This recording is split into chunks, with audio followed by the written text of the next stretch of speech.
இப்போ பார்த்தீங்கன்னா, வரக்கூடிய 2026 ஆங்கில புத்தாண்டு எத்தகைய ஒரு புத்தாண்டாக ஆண்டு பலன்கள் இருக்க போகிறதுங்கிறது, மேஷ ராசிக்கு எப்படி இருக்க போகுதுங்கிறது இந்த வீடியோவில் பார்க்க போகிறோம்.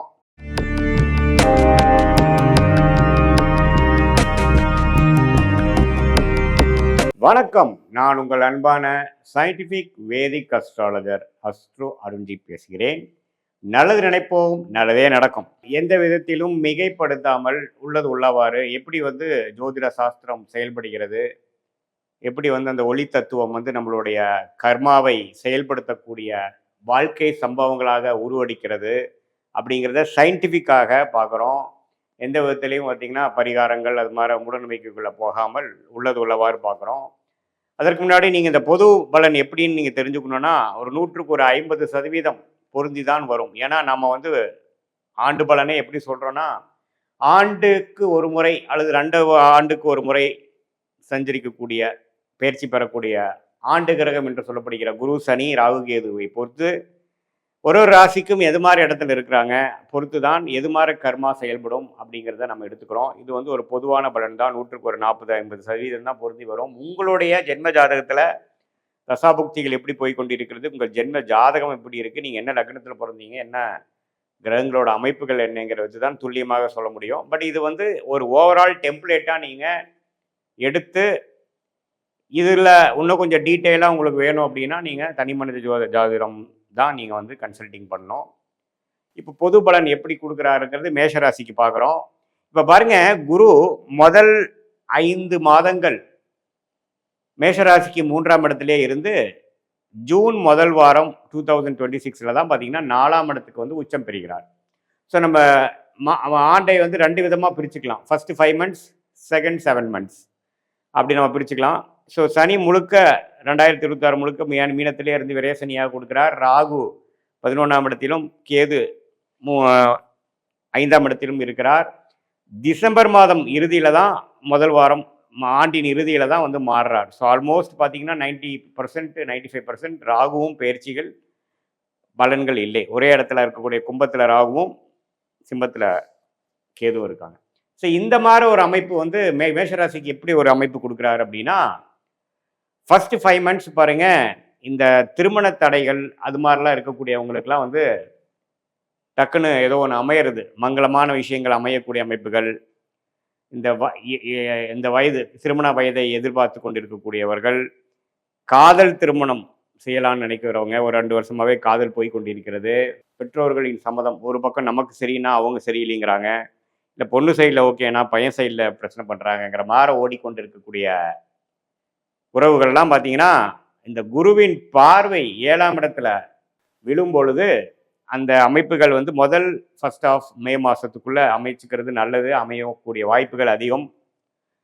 அது மாதிரி விஷயங்களுக்கு ரொம்ப சாதகமாக முதல் ஃபர்ஸ்ட் ஆஃப் இருக்குங்க. அதே மாதிரி விரயசனி போயிட்டுருக்கு.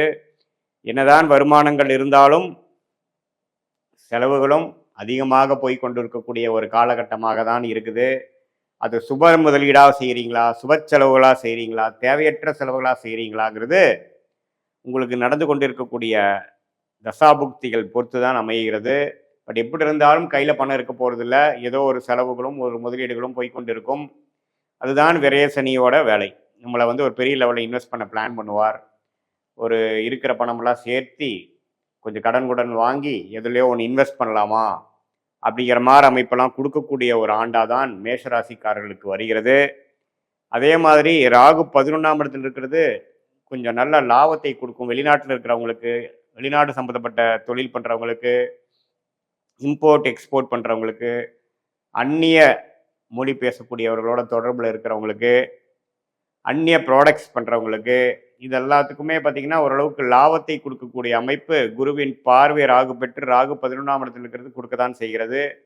ஸோ எல்லாம் ஓவராலாக பார்க்கும் பொழுது மேஷராசிக்கு அற்புதமான பலன்கள். இதில் செகண்ட் ஆஃப் பாருங்க, ஒரு பயங்கரமான ஒரு ப்ரெசன்ட் சர்ப்ரைஸாக வரக்கூடிய அமைப்புகள் உண்டு.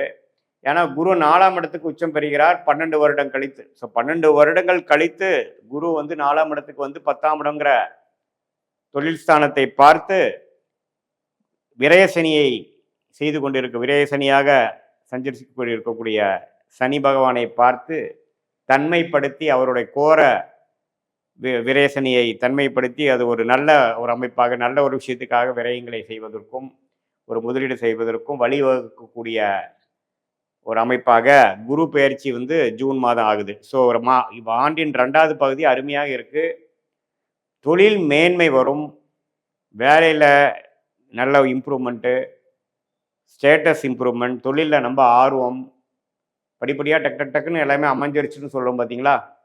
சும்மா ஒன்று சின்னதாக ஒன்று ஸ்டார்ட் பண்ணேன், அது இப்போ அப்படியே கொஞ்சம் தள்ளிட்டு போயிடுச்சு, நல்லாவே எக்ஸ்பேண்ட் ஆகிட்டேன், நல்லாவே முன்னேறிட்டேன், எப்படி நடந்ததுன்னே தெரியலைங்கிற மாதிரி ஒரு நல்ல அமைப்பை கொடுக்கக்கூடிய உச்சகுருவின் சஞ்சாரம் 4ஆம் இடத்திலிருந்து அருமையான பாவமாகிய 8, 10, 12 பார்க்கறனால பணம் முதலீடு கிடைக்கும், கடன் வாங்கி தொழில் பண்ணக்கூடிய அமைப்புகளும் உண்டு, அபிவிருத்தி பண்ணக்கூடிய அமைப்புகள் உண்டு, வேலையில் இருக்கிறவங்க ப்ரொமோஷன் ஆகக்கூடியவங்க இருக்காங்க.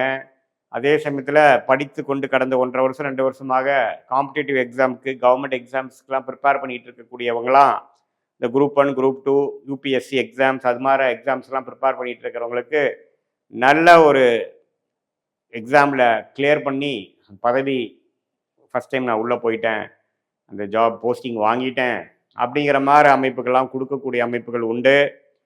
ஸோ முதல் ஆஃபோட செகண்ட் ஆஃப் வந்து இன்னுமே பிரமாதமான விஷயங்கள், நீங்கள் எதிர்பார்க்காத சில சக்ஸஸ்கள் வரக்கூடிய அமைப்புகள் உண்டு. ஏன்னா உச்சகுரு வந்து 4ஆம் இடத்துல வருவது வந்து ஒரு அரிதான ஒரு விஷயம், எல்லா நேரமும் உங்களுக்கு வராது. அதை நீங்கள் மேஷ ராசிக்காரராகிய நீங்கள் நல்லபடியாக உபயோகப்படுத்தி கொள்ள வேண்டும்.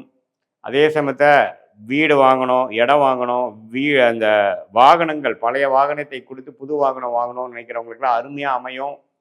தாயாரின் உடல்நிலை பிரச்சனையாக இருக்கிறவங்களுக்கெல்லாம் கொஞ்சம் தாயாரின் உடல்நிலை சரியாகக்கூடிய அமைப்புகள் இருக்குது, அவங்க மூலமாக சொத்து வரக்கூடிய அமைப்புகள், தாயார் வழியாக நல்ல ஒரு சுப விஷயங்கள் நடக்கக்கூடிய அமைப்புகள் எல்லாம் கண்டிப்பாக உண்டு. ஸோ உங்களுடைய ஸ்டேட்டஸ் அதிகமாகக்கூடிய அமைப்பு, உங்களுடைய வசதி வாய்ப்புகள் சொத்துக்கள் பெருகக்கூடிய அமைப்பு, இதே சமயத்தில் உறவுகள்லேயும் பார்த்தீங்கன்னா பின்னடைவாய் போயிட்டுருக்கிறவங்களெல்லாம் ஓரளவுக்கு சரியாகி பழைய உறவுகள்லாம் கொஞ்சம் ரீகனெக்ட் ஆச்சுங்கிற மாதிரி ஒரு அமைப்பு.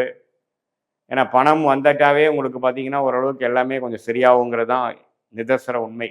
ஸோ எப்போ நீங்கள் வந்து வேலை தொழில் நிதி நிலைமையில் ஓரளவுக்கு வந்துட்டீங்க, நல்ல ஒரு பெரிய ஒரு இன்வெஸ்ட்மெண்ட் பண்ணுற அளவுக்கு நீங்கள் இப்போது கையில் காசு சேர்ந்துருச்சு, உங்களுக்கு லோன் கொடுக்குறதுக்கு பேங்க் எல்லாம் ரெடியாக இருக்காங்க அப்படிங்கிற அளவுக்கு நீங்கள் வர்றதுனால உங்களுடைய அந்தஸ்து அதிகமாகும். அது மூலமாக பார்த்தீங்கன்னா பழைய ஃப்ரெண்ட்ஷிப் பழைய உறவுகளை நீங்கள் கனெக்ட் பண்ணிக்கலாம்.